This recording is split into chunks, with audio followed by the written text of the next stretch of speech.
So, all right. Well, let's just talk conceptually about and this is sort of as geeky as we're ever going to get, but I'm really curious to hear your take on mixing your own productions. Do you, because I know I don't do nearly as much of it as you do, but for me, I have two very definite phases to the project. When I'm tracking, there's lots of processing on individual things, but no plugins. It's faders up. Like we just listen to what's tracked and that's it. Then when it's time to mix, I completely ignore all of that. I'm not going to record anything and I'm mixing because otherwise I can't do both things. And do you separate them, or will you find yourself producing while you're mixing and mixing while you're producing, and it just kind of now the record's done? It depends. I've gotten a lot. It used to be more of a mess like what you just described. It used to be you're in the middle of mixing something that you produced and something's still not right. And you're like, fuck it, let's just plug in the ARP 2600 and lay down a synth or whatever. You know what I mean?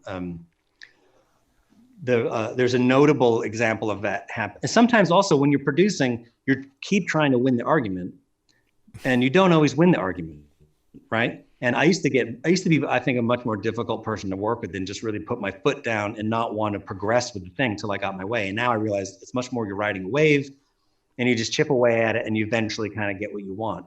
And I learned a lot of that on the Black Holes album with Muse. That was a very difficult album to make. And we had different ideas about a couple of songs. And one of them is the song Supermassive Black Hole. There was a big instrumental section in the middle. And while we were making the album, I was like, dude, we got to put something here. We just can't have instrumental jam for whatever, 16 bars or something like that. And they were dead set against putting any kind of guitar solo or anything in there, which I can understand conceptually that it wasn't what the song was about. But then I'm mixing the song at Townhouse and the song's mixed. And I'm like, you're really into it. And then you get to the section and there's nothing going on in the section. I'm like, we got to put a solo here. And all the gear had already left town. And they're like, well, we don't even have a guitar. This is like Saturday night at 10 o'clock at night. And then Chris Wolstenholme, who plays bass in the band, said, well, I've got one at my hotel room. I'm like, you want to go back and get it? So he went back to his hotel room, comes back. It only had 4 strings on it. Because he's a bass player. Right?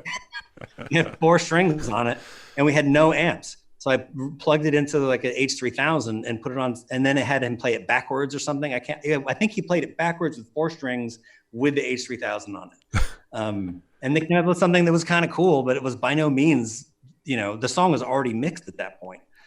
The funny part to that is that like 3 years after that record came out, Butch Vig rings me up and he's like, yes, I'm in the studio with Green Day and we're trying to get that guitar sound for the solo for Supermassive Black Hole. How did you do that?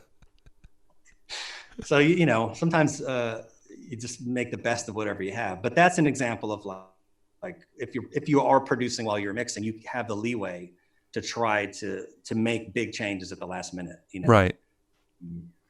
But no, it's really hard.